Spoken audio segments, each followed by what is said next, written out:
यदा यदा धर्मस्य ग्लानिर्भवति भारत अभ्युत्थानमधर्मस्य तदात्मानं सृजाम्यहम्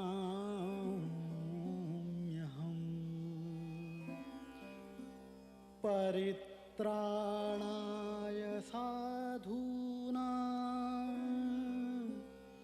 विनाशाय च दुष्कृतां धर्म संस्थापनार्थाय संभवामि युगे युगे।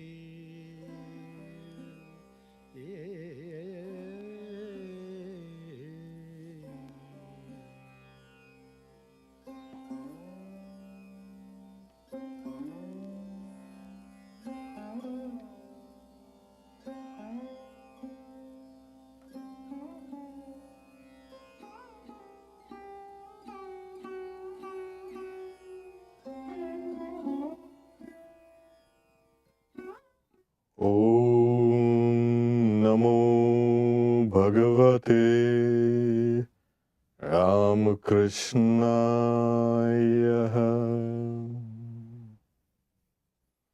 Om salutations to Bhagavan Ramakrishna. Welcome to the first part of the life of Yogin Ma.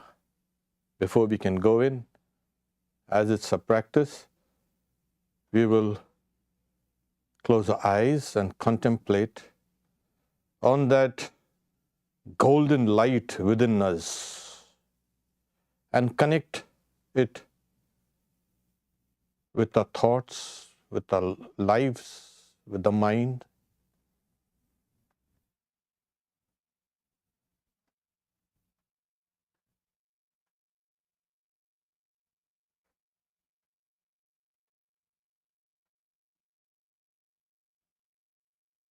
Look deep within and visualize that golden light in your heart.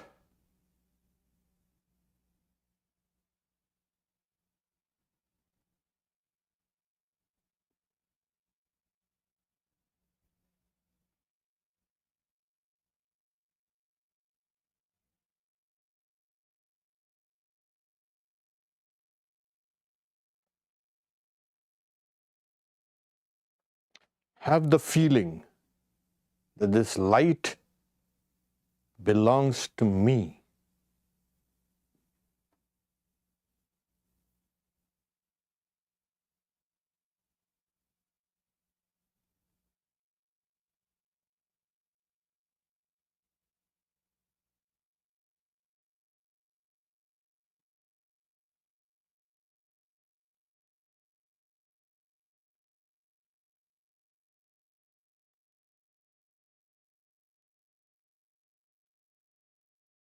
Om, peace, peace, peace.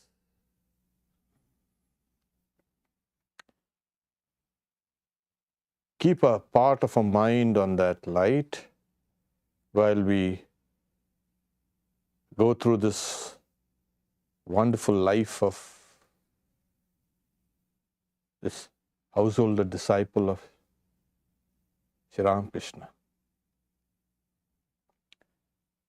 Yogin Ma.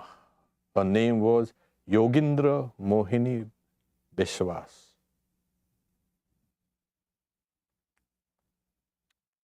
As they say, Indra is a king of the gods and yoga. It's like the king of yoga.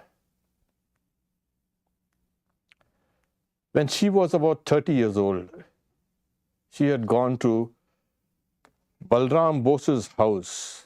Balram Bose was one of their relatives, and she lived in that neighborhood there. where she first met Sri Ramakrishna. And she says, I entered the room. He was in the large hall and he was in Samadhi. She didn't know what Samadhi was then. But people were saluting him from a distance. People were gazing at him transfixed. And she wondered whether what is this? Is he drunk? Is he intoxicated? And she says, my entire life was destroyed because my husband was a drunkard. And I don't want my spiritual life again to be destroyed by another kind of drunkard here. However, he said, I don't want to undo my spiritual life to the influence of this seemingly drunken person. But then she gradually became acquainted with the Master, Sri Ramakrishna. In her, there was a blend of perfect asceticism, sweetness, the idea of service, and wisdom. It's very rare to find these qualities in an aspirant of an high order. Of course, when we're talking about her spiritual practices are one form of austerities. The word austerity is not really kind of adequate to describe something which is called tapasya. Tapas means literally a spiritual discipline which generates a novel character and changes your mind within. People who are ascetics, they are deniers, or you could say they are stern, or they are kind of severe, or severe attitude. That's not the idea of the spiritual practices as classified under tapasya. That's why they say it's tapasya. Tapas also literally means to heat. Swami Vivekananda says, heating up the higher nature so that the lower nature is kind of given up. So tapas is something that makes you concentrated. And,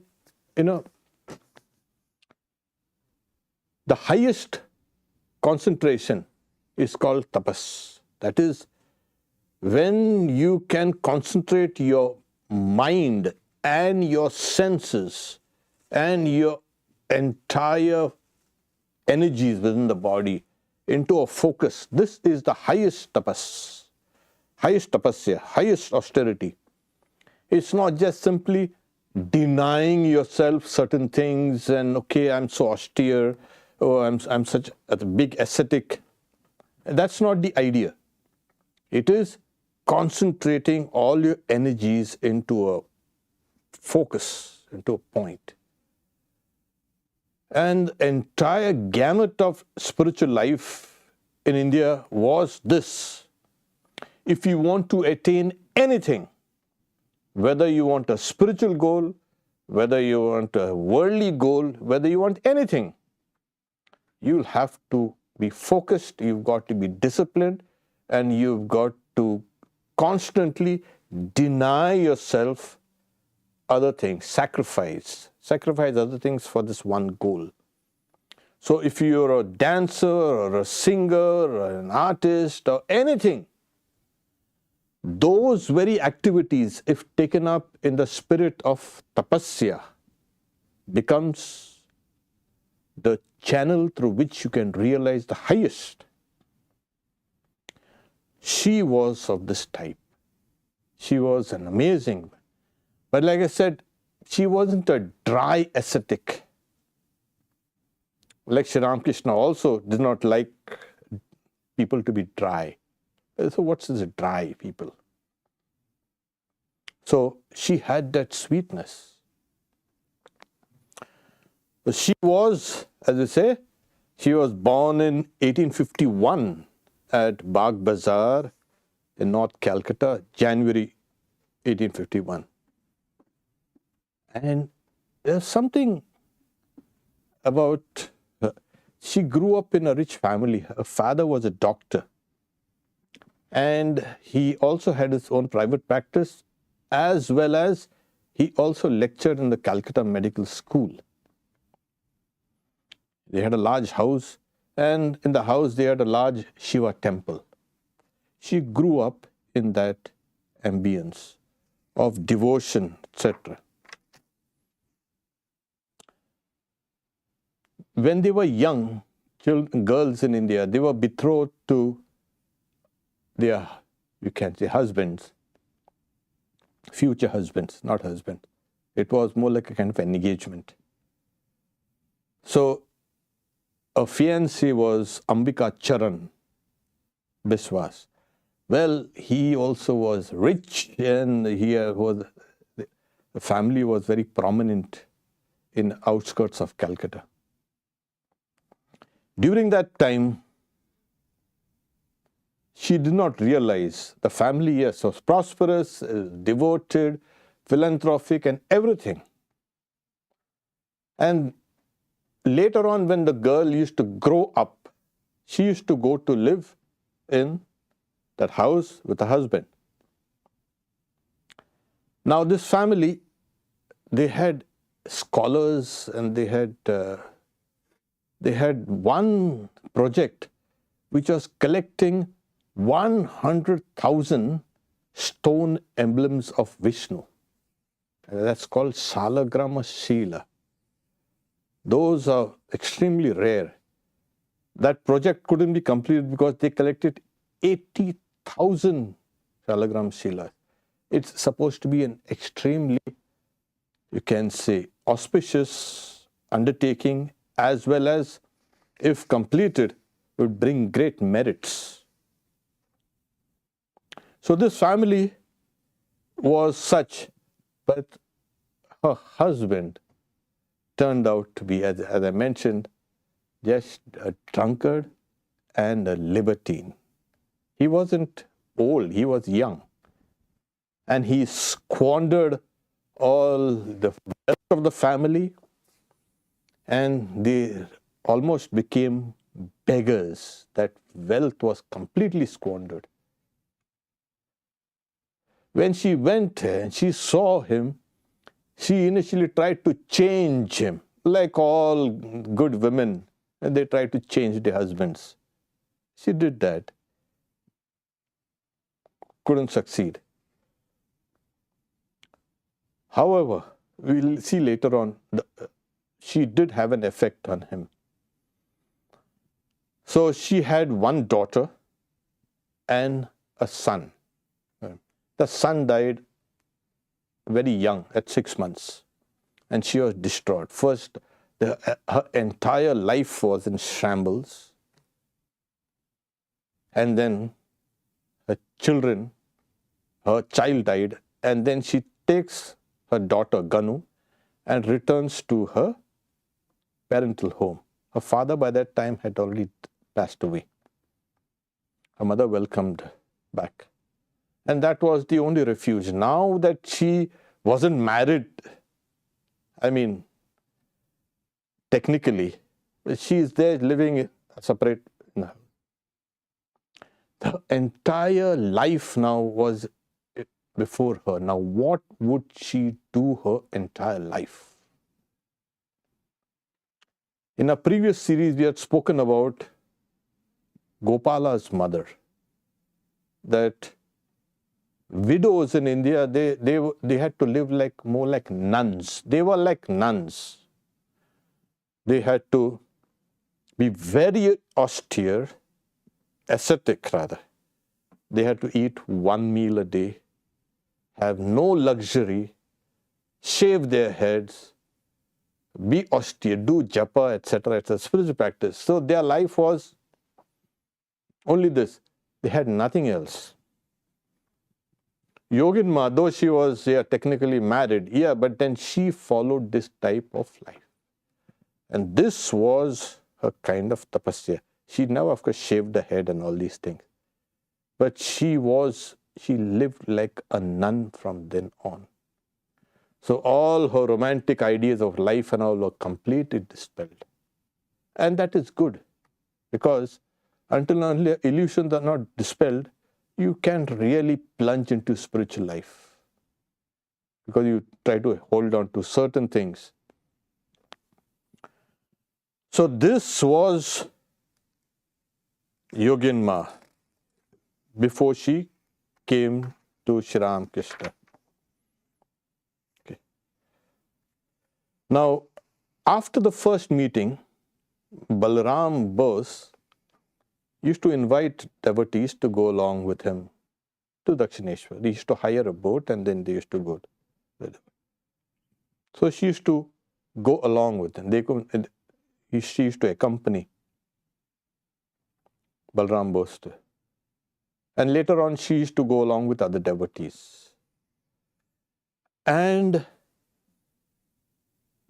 the idea that, there was another guy who will be kind of destroying my spiritual life.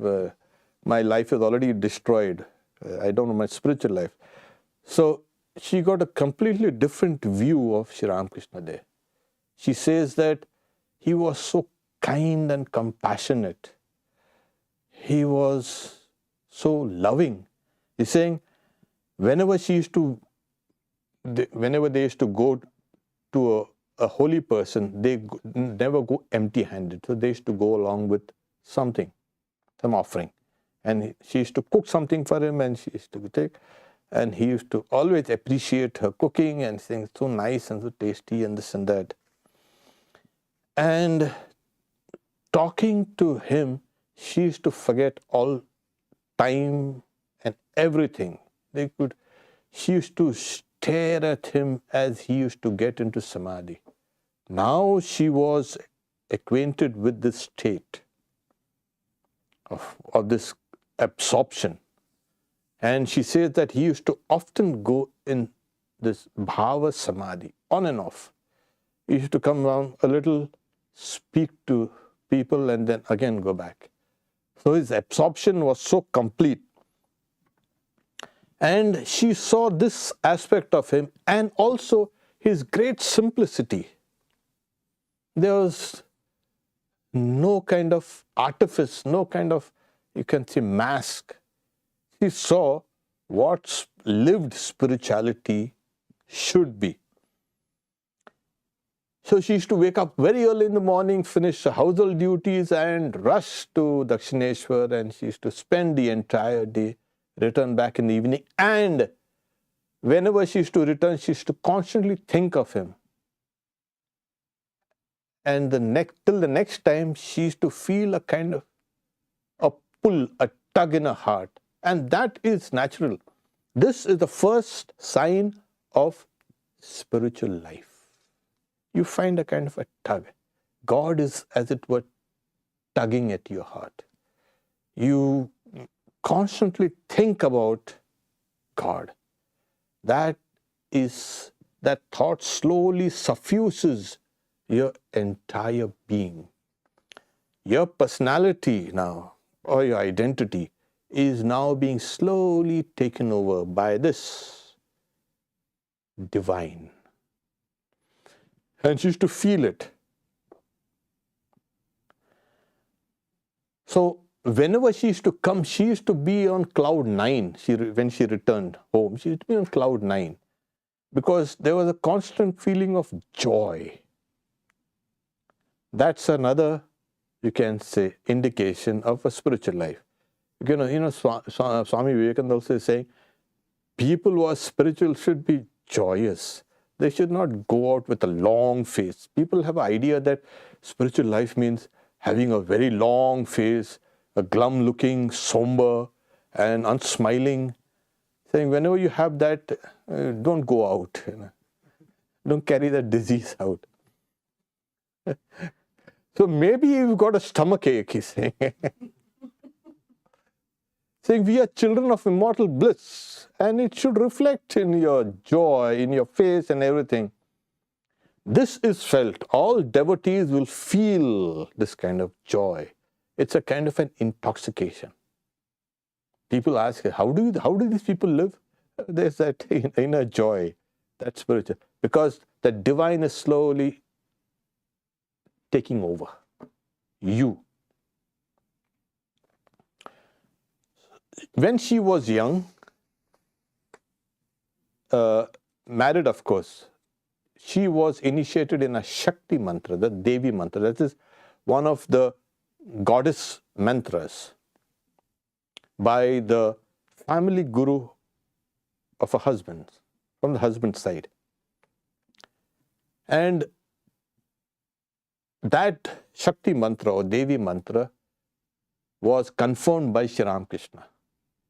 It's, you know what happens is people say, I have one mantra, why don't you give me another one? You perfect this one. You haven't even perfected this one, you want another one. So, in case there was some kind of error or the mantra is not appropriate for you, then Sri Ramakrishna would give the right one. In this case, Sri Ramakrishna confirmed that the mantra is perfect, and he also says, look, your chosen deity is in this place. He's saying, pointing to his body. If you think of me, that will bring recollectedness of your chosen deity.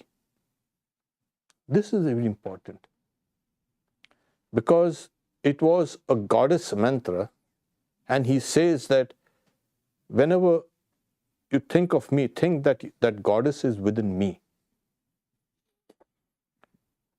So she later says that whenever I used to sit for meditation, I used to feel the Master's presence. This is, you can say, the proper, you can say, step towards, the first solid step towards spiritual life. That when you chant a mantra, wherever you are, you will feel its presence suffusing you inside and outside you. It's so tangible. It's not just, it is your subjective, but that subjective feeling is so pervasive. You feel that, yes, I'm in the presence of God. God is around me. So this is how one should pray, or one should repeat the mantra. She was doing. And so, and he also taught her how to count the mantra on the fingers. You know, there's a, you've got to keep your fingers close and tight and then count. You know, it's like this. There are people who will keep a gap between the fingers.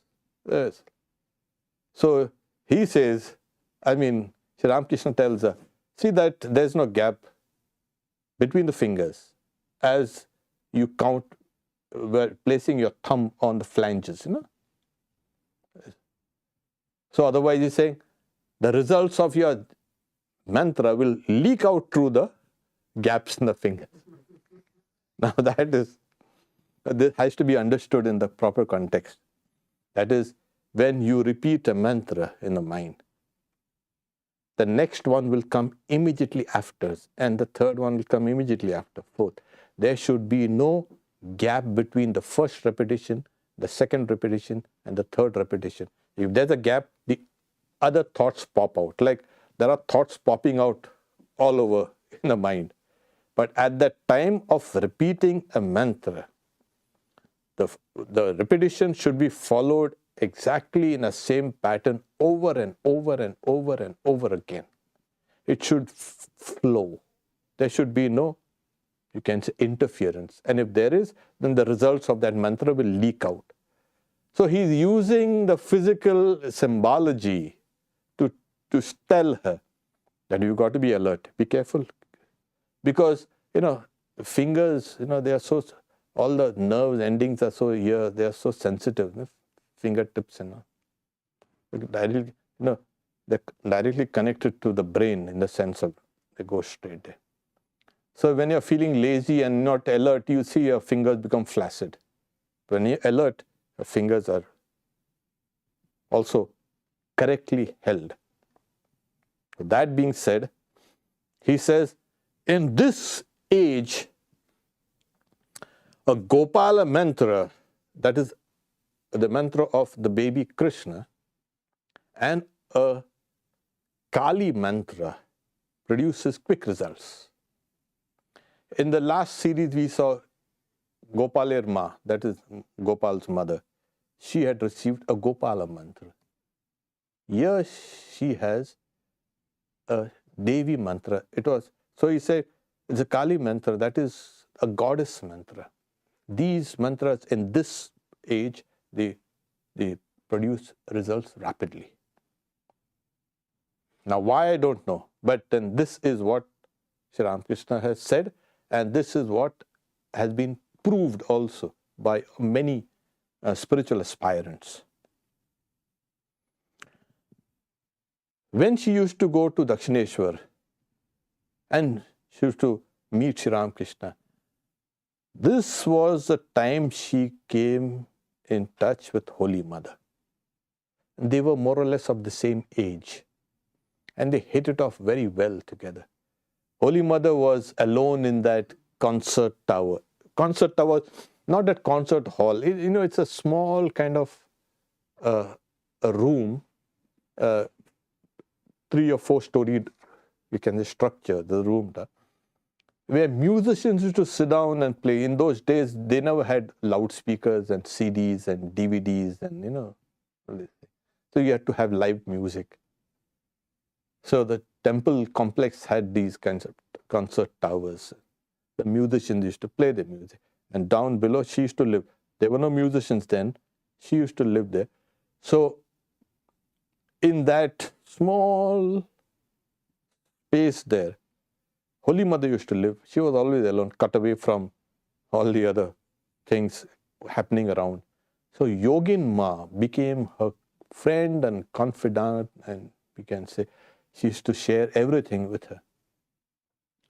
Now, she had not yet understood Holy Mother's greatness, but Holy Mother had recognized her as belonging to her inner circle, that this friend of mine now will always be with me till the very end.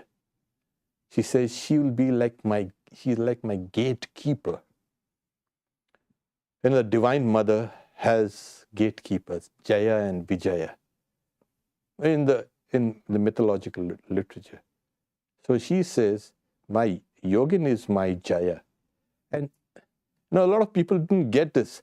The very fact, when the moment you say, she is my Jaya, she is one of my gatekeepers, that means Holy Mother is indicating that she herself is that Divine Mother. Now, Holy Mother was quite very simple. She was from the village and she had that rustic quality, but yet her great spirituality overshone everything. Yogin Ma, though she had studied, was educated, etc., she became such a close. They should share all the secrets. They should, share recipes and this and that. What recipe have you got and this and that. She used to help Mother in the cooking and everything.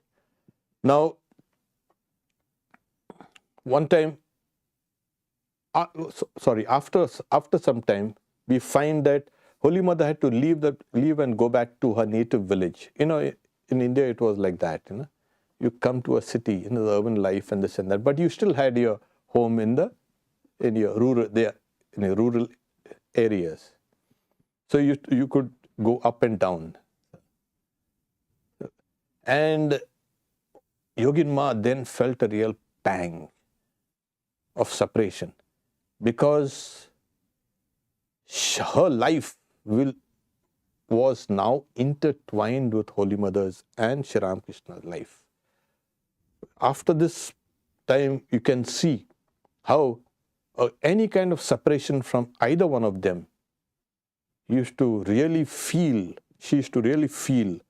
kind of pang.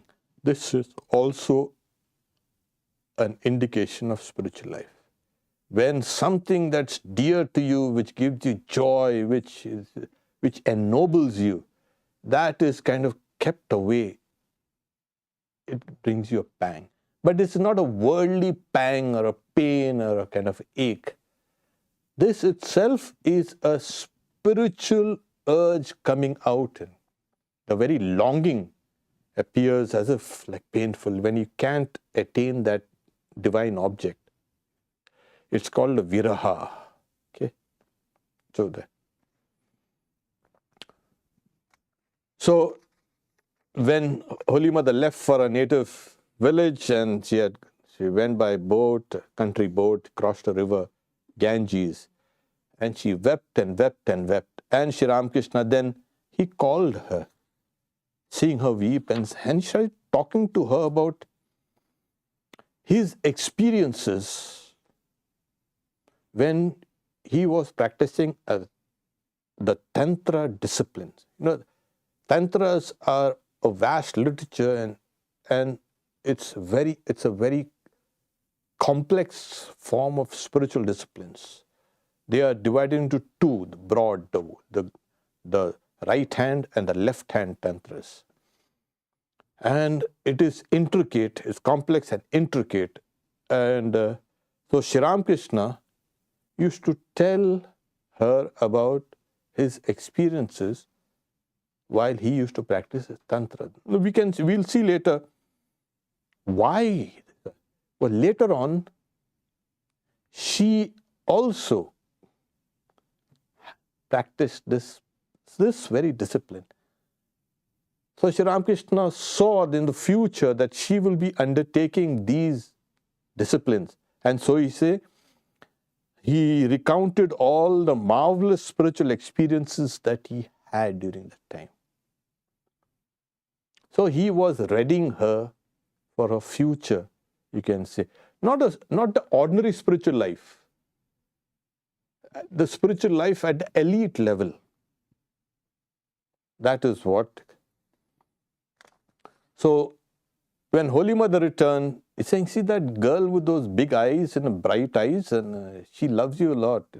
She was weeping when you left for Jairam Bhati. Oh, I know her. She's Yogin. Yeah, right. And Holy Mother also loved that. She used to braid Holy Mother's hair. Holy Mother had long hair that reached right up to the knees, long. And she used to wait for Yogin Ma to unbraid it and wash it, etc., etc. So Holy Mother was extremely shy and she could not visit the master publicly. Whenever she had to send some message, she sent it through Yogin. Okay. So one time, Holy Mother says, see, you all have attained some great level of spiritual absorption. Bhava Samadhi it's called. But I've not experienced anything. Will you tell the master about that? Now, this is also another important thing. That you all have attained some level of absorption. That's a Bhava Samadhi. That is, even at this stage of her spiritual life, she had risen up so high, so quickly, that she could get absorbed into Samadhi. So she goes and tells the master, and the master becomes grave. He doesn't say anything. Maybe she thought he's annoyed or something like that. She returns. And she sees Holy Mother. She was on a worship seat. That is, she was doing the puja, the worship, ritual worship. and she was in the state of absorption. Yogin Ma looked at her. Now there you saying. She was sitting motionless. You know, one of those expressions of that absorption is she was in an ecstatic mood. One moment she was laughing, another moment she was crying, and another moment she was sitting motionless. Yogin Ma was surprised to see her in this state.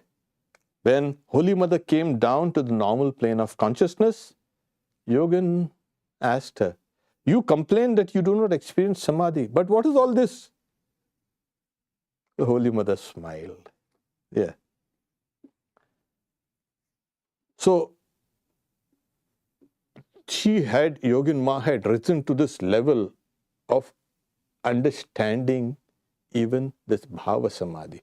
You remember when she first came to Sri Ramakrishna, when she saw him in that state of bhava samadhi, she was saying, "This is kind of another drunkard.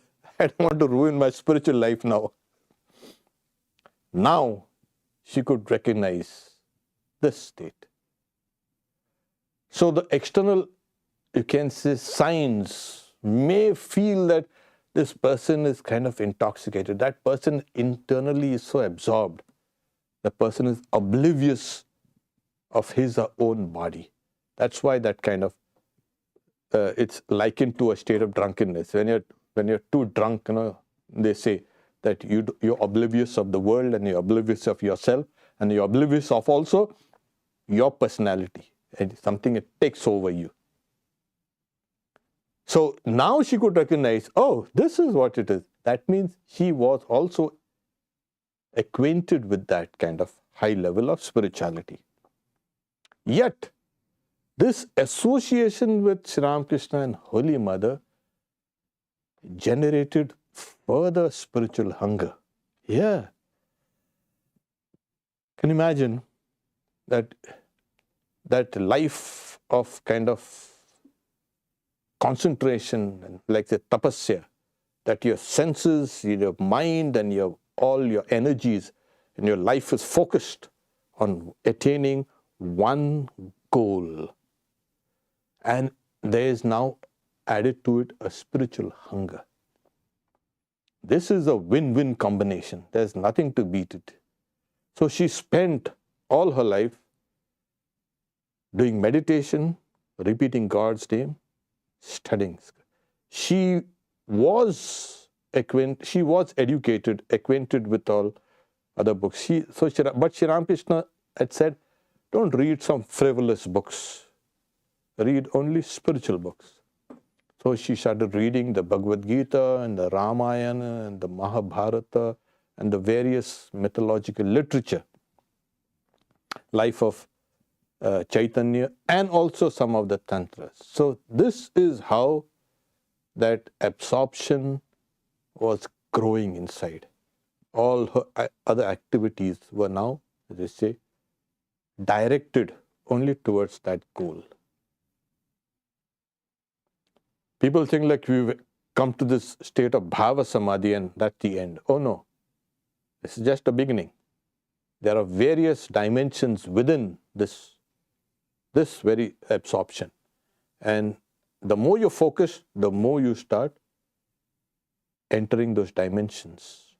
And as you enter into the dimensions, it's like the dimensions within start opening up. It's not that those are different and you are different. You start opening your own dimensions and you see how vast it becomes.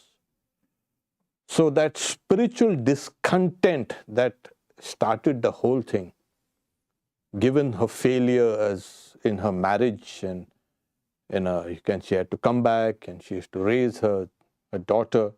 She lost everything that she had. That spiritual discontent had now borne fruit. And here she was, ready to take on one of the greatest responsibilities that can ever be given to a person. That is, to be a companion to Holy Mother, who was the divine mother of the universe. How fortunate she was. So this was preparing her to understand every wish and every need of the Holy Mother. Okay. We'll stop here for the questions. Om, peace, peace, peace.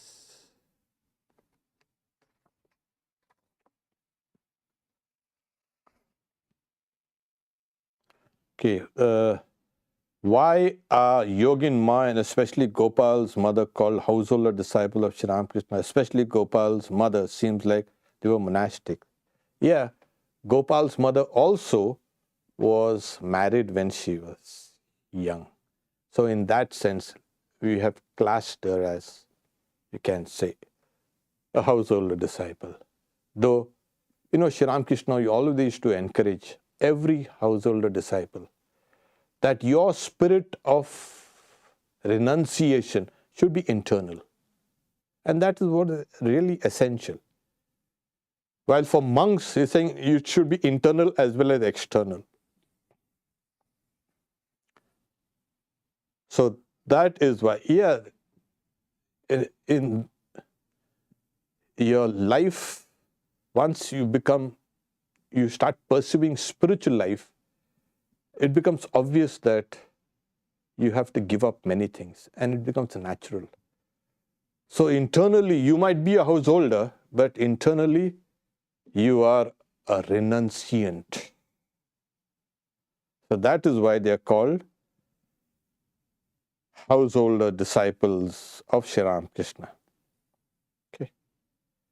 Did Yogin Ma take the role of a guru later like Gopal's mother, Gauri Ma? No, she didn't. But later on we will see how she did give instructions and she did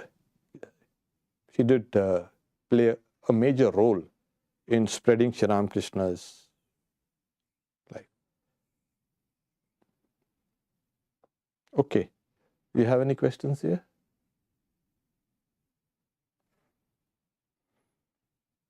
So if there are no questions, then we can stop here.